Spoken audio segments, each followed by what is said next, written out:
On m'appelle Chantal. Nous sommes au marché de Nita. J'ai fréquenté à Kumapé. J'ai mon bac dès l'année surpassée. Mes parents n'ont pas d'argent. C'est pourquoi j'aide ma maman pour gagner un peu.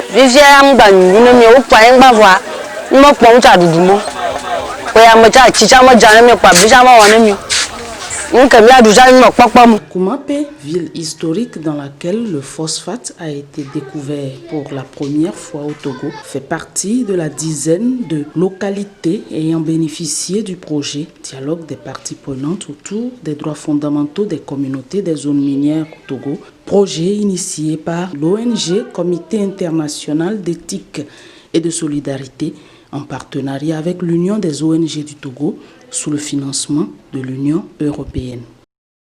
Alors, tout est parti de 2015 suite à un appel à projet que l'Union européenne a lancé et que nous avons trouvé opportun du moment où l'ONG Comintes, qui est membre de l'UNTO, était déjà des acteurs de la société civile sur le terrain dans le domaine minier. 4 ans après la mise en œuvre de ce projet, les résultats peuvent être remarquables à travers le changement de mentalité, abandonnant la manière agressive et brute pour adopter un processus beaucoup plus apaisé mais porteur. Nous sommes dans la préfecture de Vaud, je précise. Il y a l'extraction des phosphates. Il y a nos terres qui sont expropriées, comme ils le veulent, et nous revendiquons violemment. Et parfois, même après les revendications, les nôtres se retrouvent en prison. Ici, Dame Rose, commerçante de son état, se dit nantie d'une connaissance sur ses droits.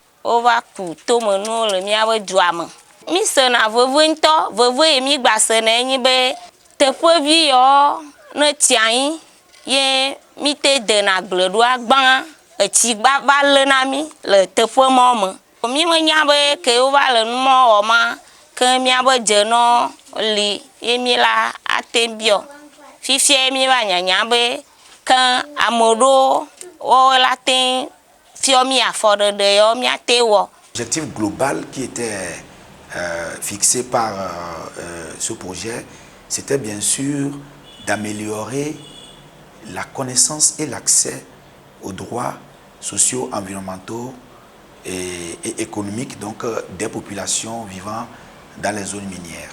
Eric Gota, quant à lui, agriculteur de profession, se dit rassuré de la mise en place du comité tripartite de gestion des ristournes issu de l'application de la loi du 5 mai 2011, fruit de la mise en œuvre du projet dans la préfecture de Vaud. Le comité a mis l'accent sur la loi du 5 mai 2011.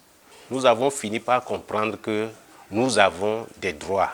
Donc ce comité, au jour d'aujourd'hui, est mis en place. Les sous qui devaient nous parvenir à partir de ce calcul sont déjà sur nos comptes. Nous avons les meilleures manières de revendiquer nos droits parce que nous nous appuyons cette fois-ci sur des textes qui régissent le secteur extractif et environnemental. Ce guide qui nous permettra de mieux sensibiliser nos populations.